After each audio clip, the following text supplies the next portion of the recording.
नमस्कार, मैं आयुषी आप सभी दर्शकों का अन्नदाता कार्यक्रम में स्वागत करती हूँ। त्याग और तपस्या का दूसरा नाम है किसान। कृषि ही उसकी भक्ति है और कृषि ही उसकी शक्ति है। कृषि ही उसकी निद्रा है और कृषि ही उसका जागरण है। ऐसे ही भारतीय किसानों को खेतीबाड़ी से जुड़ी हुई बहुत सी नई लाभकारी जानकारियां देने के लिए हर रोज सुबह हम आपके साथ आते हैं। तो चलिए कार्यक्रम शुरू करने से पहले देखते हैं क्या है आज के अन्नदाता में। आजकल प्रदेश के कई किसान फसलों की बोनी से पहले मिट्टी का परीक्षण करवा रहे हैं। फसलों में उर्वरकों का प्रयोग करते हैं, लेकिन मिट्टी परीक्षण के इस कार्य में किसानों को काफी दिक्कतों का सामना करना पड़ता है। इसी बात को ध्यान में रखते हुए कृषि विशेषज्ञों ने हाल ही में सॉइल किट को बनाया है। तो ये किट किसानों के लिए कैसे उपयोगी है और ये किट किसानों को कहां से प्राप्त होगी, इन सभी बातों की जानकारी दे रहे हैं बिरसा कृषि विश्वविद्यालय जिला रांची के मृदा वैज्ञानिक डॉक्टर शशि भूषण कुमार। जिस तरह से हम लोग अपने हेल्थ का जांच करते हैं, खून पेशाब का जैसे टेस्ट करवाते हैं या कोई भी बीमारी हो जाता है तो हम लोग तब जाकर टेस्ट करवाते हैं, उसी तरह से मिट्टी का भी टेस्ट बहुत ज़रूरी होता है। क्योंकि मिट्टी में हम लोग जो फसल लेते हैं, फसल लेने का मतलब है कि मिट्टी से हम लोग फसल के द्वारा पोषक तत्व खींचते हैं, लेते जाते हैं और उसको कितना देना है, हमारे मिट्टी में कितना पोषक तत्व उपलब्ध है, इसकी जानकारी हमें जब तक मृदा का जांच नहीं होगा तब तक पता नहीं चल पाएगा। मृदा टेस्ट का लाभ आज किसान समझने लगे हैं और जिम्मेदारी से करा भी रहे हैं, लेकिन कई क्षेत्रों में अभी मृदा जांच के लिए समस्याएं आ रही हैं और किसान भी लापरवाह बने हुए हैं, जबकि मिट्टी के स्वास्थ्य के लिए मृदा जांच जरूरी है। इस तरह की समस्या को आसान करने के लिए अब मृदा परीक्षण किट किसानों के बीच आ गया है। इससे बड़ी आसानी से घर पर ही मृदा परीक्षण कर सकते हैं।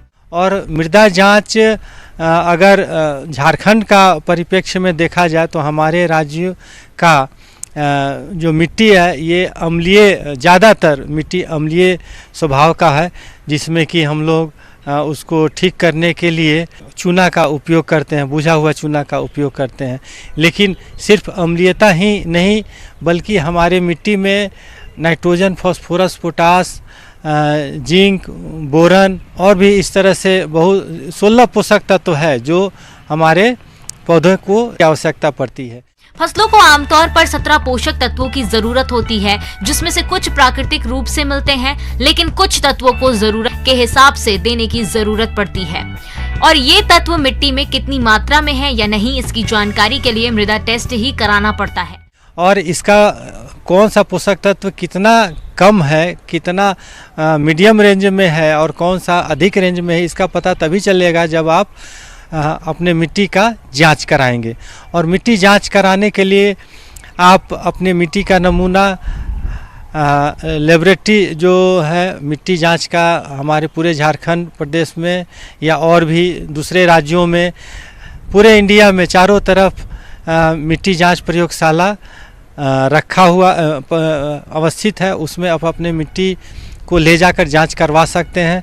हालांकि आजकल किट आ गया है, रेडीमेड किट, जिसमें कि इन सीटू व्यवस्था, कहने का मतलब है कि उस किट को आप अपने खेतों में ले जाकर वहां डायरेक्ट आप किसान भाई खुद से मिट्टी का जांच करवा सकते हैं।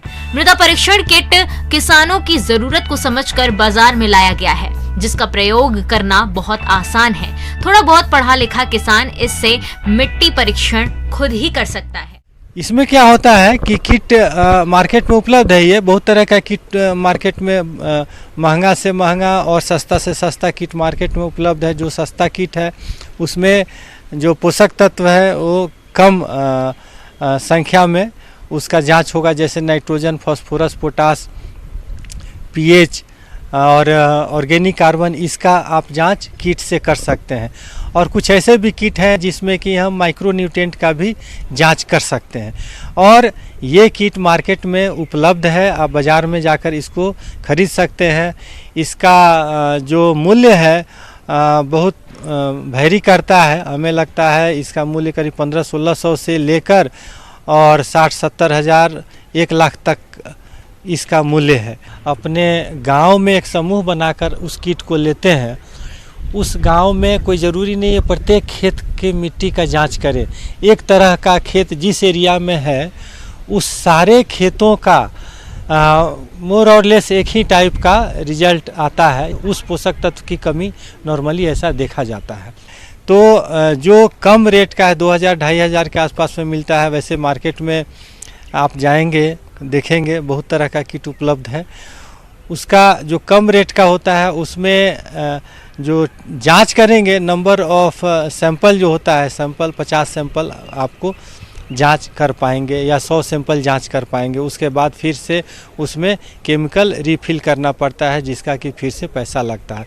लेकिन आप इस किट को अपने खेतों में ले जाकर किसान भाई खुद ब खुद उस किट से मिट्टी का जांच करके ये पता लगा सकते हैं कि आपके मिट्टी में नाइट्रोजन की कमी है या फास्फोरस की कमी है या पोटास की कमी है या सारे पोषक तत्वों की कमी है या कमी नहीं है। अगर पोषक तत्व की कमी है तो आप अपने खेतों में उस पोषक तत्व को ज़रूर डालें। अम्लीय अगर है तो चूना का प्रयोग करना है, या बोरन की कमी है तो बोरेक्स डालना है।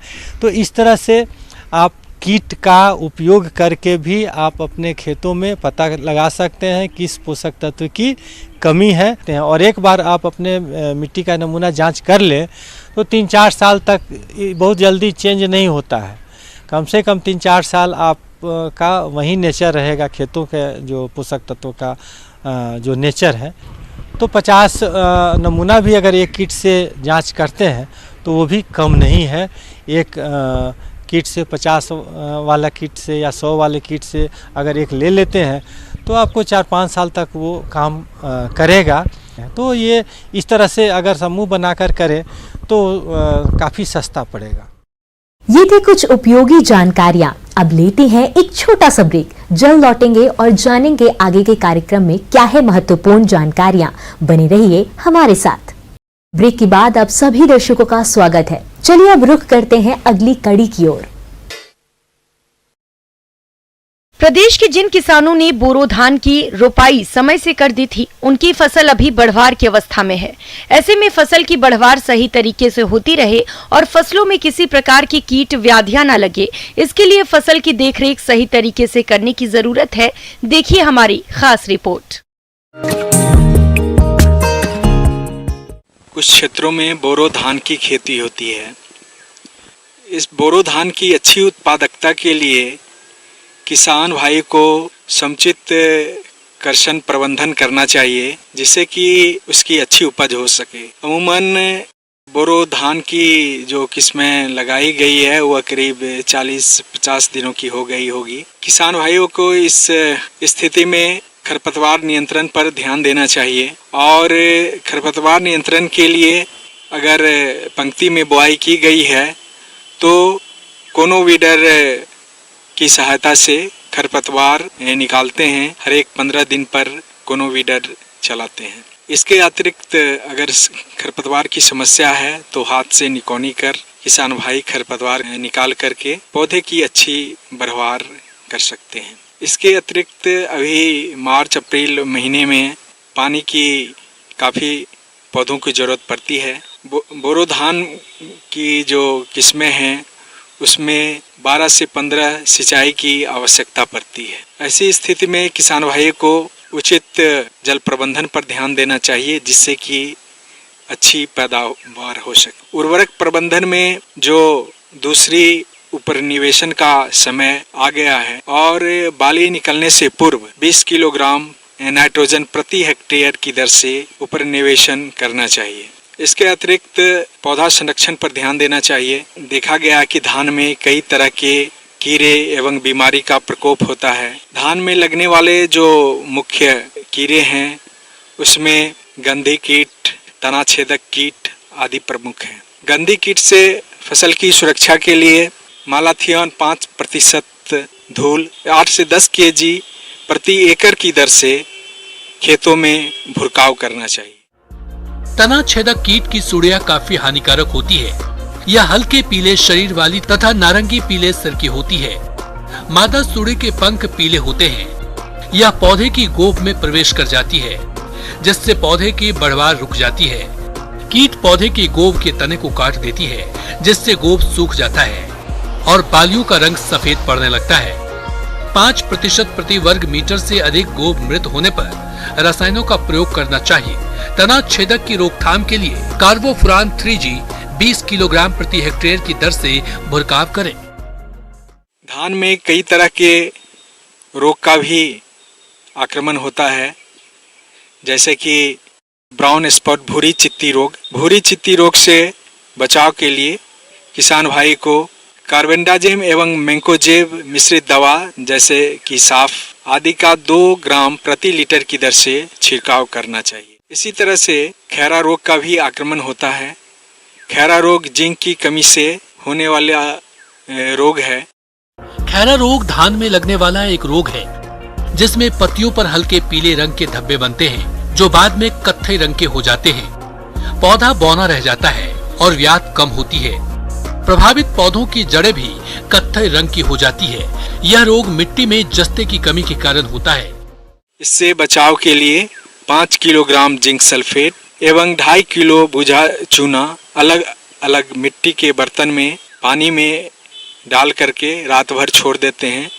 सुबह उसे छान करके और दोनों घोल को मिला करके और फसल में 800 से 1000 लीटर पानी में मिला करके प्रति हेक्टेयर की दर से इसका छिड़काव करते हैं। धान में अन्य रोग जैसे कि बैक्टीरियल लीफ ब्लाइट भी लगता है, जिसमें कि पत्तियां ऊपर से उसकी फुनगी से एक किनारे या दोनों किनारे से सूखने लगती है। इस बीमारी से रक्षा के लिए किसान भाई को कॉपर ऑक्सीक्लोराइड दवा 2.5 किलोग्राम प्रति हेक्टेयर एवं 50 ग्राम स्टेक्पोसाइक्लिन प्रति हेक्टेयर की दर से 600 से 800 लीटर पानी में मिलाकर इसका छिड़काव करते हैं, जिससे कि फसल की सुरक्षा होती है।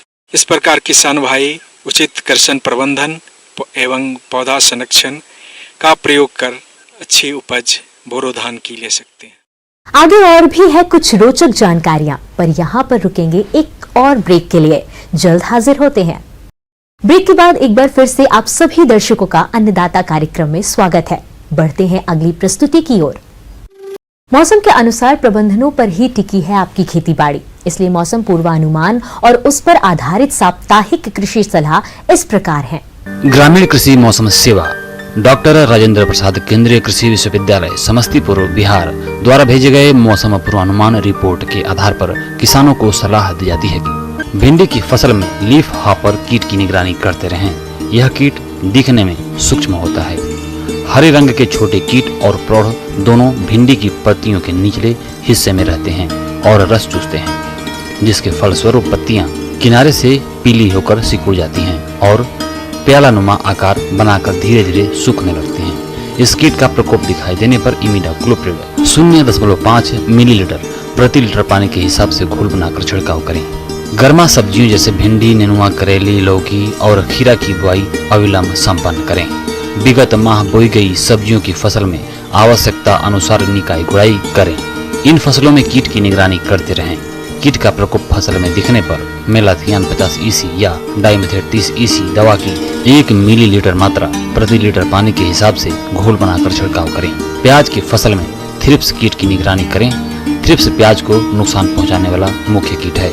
यह आकार में अति सूक्ष्म होता है और यह पत्तियों की सतह पर चिपक कर रस चूसते हैं, जिससे पत्तियों पर दाग दिखाई देते हैं, जो बाद में हल्के सफेद हो जाते हैं। थ्रिप्स की संख्या अधिक पाए जाने पर प्रोफेनोफास 50 EC दवा की 1 मिलीलीटर मात्रा प्रति लीटर पानी या इमिडाक्लोप्रिड दवा 1 मिलीलीटर प्रति 4 लीटर पानी के हिसाब से घोल बनाकर छिड़काव करें। ओल की फसल की बुआई करें। बुआई के लिए गजेंद्र किस्म अनुशंसित है। प्रत्येक 0.5 किलोग्राम के कंद की रोपनी के लिए दूरी 75 सेंटीमीटर रखें। ओल की कटे कंद को ट्राइकोडर्मा विरिडी दवा के 5 ग्राम प्रति लीटर गोबर के घोल में मिलाकर 20 से 25 मिनट तक डुबो कर रखने के बाद कंद को निकालकर छाया में 10 से 15 मिनट तक सूखने दें। उसके बाद उपचारित कंद को लगाएं ताकि मिट्टी जनित बीमारी लगने की संभावना को रोका जा सके और अच्छी उपज प्राप्त हो। आम में मटर के दाने के बराबर की अवस्था हो गई है। इस अवस्था में इमिडाक्लोप्रिड 17.8 SL की 1 मिलीलीटर मात्रा प्रति 2 लीटर पानी के हिसाब से घोल बनाकर और हेक्साकोनाजोल 1 ग्राम प्रति 2 लीटर पानी के हिसाब से या डाइनोकेप 46 EC की 1 मिलीलीटर मात्रा प्रति 1 लीटर पानी के हिसाब से घोल बनाकर छिड़कने से मधुआ और चूर्ण आशिता की उग्रता में कमी आती है। प्लेनोफिक्स नामक दवा 1 मिलीलीटर प्रति 3 लीटर पानी के हिसाब से घोलकर छिड़काव करने से फल के गिरने में कमी आती है।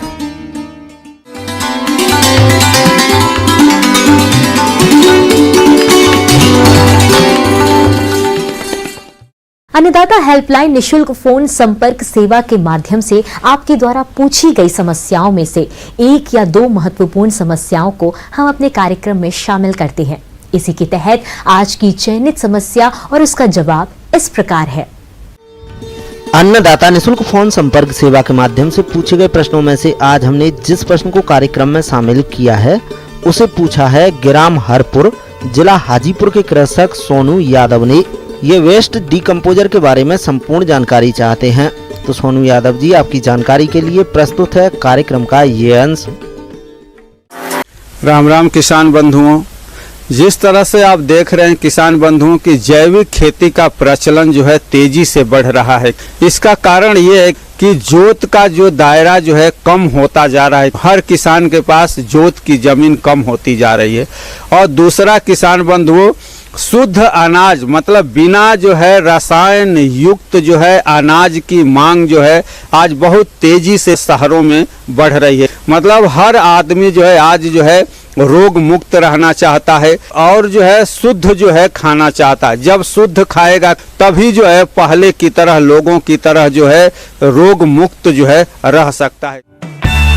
डिकम्पोजर संवर्धन घोल कैसे तैयार करें? डिकम्पोजर घोल बनाने की विधि बहुत सरल है, जिसको किसान अपने खेत पर आसानी से तैयार कर सकते हैं, जो कि बहुत ही कम लागत में तैयार हो जाता है। डिकम्पोजर घोल तैयार करने के लिए सबसे पहले हम 2 किलो गुड़ लेकर 200 लीटर क्षमता वाले प्लास्टिक के ड्रम में पानी और 1 बोतल वेस्ट डिकम्पोजर जो कि 30 ग्राम की होती है की आवश्यकता होती है। ध्यान देने वाली बात है कि इसे छायादार स्थान पर ही रखते हैं या तैयार करते हैं। जैविक उत्पाद का जो है उपयोग करके अपनी जमीन की उर्वरा शक्ति को आप बढ़ा सकते हैं। तो आज आप ये अपन सीखेंगे किसान बंधुओं कि हम जो है जैविक खेती में वेस्ट डिकम्पोजर कैसे बनाएं। इसको आपको कुछ नहीं करना है, आपको केवल 200 लीटर का एक ड्रम लेना है। उसमें आप जो है 200 लीटर आपको पानी लेना है। उसके बाद उस 200 लीटर पानी में आप 2 किलो गुड़ डाल दीजिए। गुड़ को थोड़ा सा बाहर ही घोल करके आप उसको 200 लीटर पानी में आप मिला दीजिए और वेस्ट डिकम्पोजर डालने के बाद उसको आप 3 से 4 दिन तक घड़ी के दिशा में और घड़ी के विपरीत दिशा में आप उसको घुमा दीजिए। क्लॉकवाइज एंटी क्लॉकवाइज आप उसको घुमा दीजिए। तो आप 3 शुरू के दिनों में आपको थोड़ा झाग आएगा ड्रम के अंदर, उसके बाद वो झाग बंद हो जाएगा। 4 दिन बाद पानी जो एकदम सफेद सफेद सा हो जाएगा, खट्टी छाछ की तरह। इसका मतलब कि वो आपका जो है वेस्ट डिकम्पोजर तैयार हो गया। वेस्ट डिकम्पोजर खेत में कैसे उपयोग करें? किसान वेस्ट डिकम्पोजर घोल का 1000 लीटर प्रति एकड़ के हिसाब से सिंचाई जल के साथ उपयोग कर सकते हैं। बूंद बूंद सिंचाई पद्धति में 200 लीटर घोल प्रति एकड़ प्रयोग में लाया जाता है। डिकम्पोजर द्वारा बीजोपचार कर फसलों को कई प्रकार की बीज जनित बीमारियों से भी बचाया जा सकता है। वेस्ट डी के तैयार घोल को फसलों में पर्णीय छिड़काव के रूप में भी काम में ले सकते हैं, जो कि कई प्रकार की बीमारियों से पौधों की सुरक्षा करता है। वेस्ट डिकम्पोजर के तैयार घोल फसल की कटाई के बाद खेत में बचे डंठल व अन्य अवशेषों पर छिड़काव कर सकते हैं, जिससे कि वे जल्दी सड़ जाते हैं और भूमि की उर्वरता को बढ़ाते हैं। वेस्ट डिकम्पोजर का उपयोग कंपोस्ट खाद बनाने में भी किया जाता है। इस प्रकार हम ये कह सकते हैं कि वेस्ट डिकम्पोजर एक जैविक हथियार है जो फसलों की कीट व बीमारियों से सुरक्षा करेगा और हर प्रकार से पोषण प्रदान करेगा। इससे किसानों को रसायनों पर होने वाला खर्च कम होगा और आमदनी भी बढ़ेगी। साथ ही उत्पाद की गुणवत्ता में भी सुधार आएगा। वेस्ट डिकम्पोजर से आप जिस तरह से गोबर की खाद को भी आप जल्दी से जो है सड़ा सकते हैं। जिस तरह से आप जो आपके जानवरों का गोबर हो रहा है, तो आप क्या कीजिए, उस गोबर को जो है आप 2 से 2.5 फुट जो है ऊंचा आप जो है छाए में उस गोबर को रखिए, ताजा गोबर को, और उसमें क्या कीजिए कि आप जो है उसमें होल बना करके 1-1, 2-2 लीटर जो है वेस्ट डिकम्पोजर उसमें छेद बना करके आप उसके अंदर डाल दीजिए। और उसके बाद उसको आप थोड़ा सा पानी से थोड़ा सा गीला कर दीजिए। तो ये क्या होगा किसान बंधुओं कि ये आपका 45 से 50 दिन में जो आपका ताजा गोबर है वो वेस्ट डिकम्पोजर उसको सड़ा करके एकदम सड़ी गोबर की खाद बना देगा। तो यदि आप खड्डे के अंदर सड़ी गोबर तैयार करते हैं तो 4 से 6 महीना लगता है, और आप जो है खुली जगह जो है छाए में आप जो है 2-2.5 फीट ऊंचा गोबर को रख करके वेस्ट डिकम्पोजर के माध्यम से आप कम दिनों में सड़ा करके आप ज़्यादा से ज़्यादा सड़ी गोबर आप जो है बना सकते हैं और अपने ज़मीन में आप उपयोग कर सकते हैं। इससे आपकी ज़मीन की जो है उपजाऊ क्षमता भी बढ़ जाएगी। तो ये वेस्ट डिकम्पोजर का बहुत अच्छा जो है आप उपयोग कर सकते हैं। राज्य की विभिन्न मंडियों में कृषि उत्पादों के चढ़ते उतरते बाजार भाव की संक्षिप्त जानकारी इस प्रकार है।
हम ये उम्मीद करते हैं कि आज का कार्यक्रम आप सभी दर्शकों के लिए उपयोगी रहा होगा। किसान भाइयों, अन्नदाता आपकी सेवा के लिए संकल्परत है और कृषि संबंधित समस्या एवं सुझावों के लिए आप हमें इस पते पर संपर्क कर सकते हैं।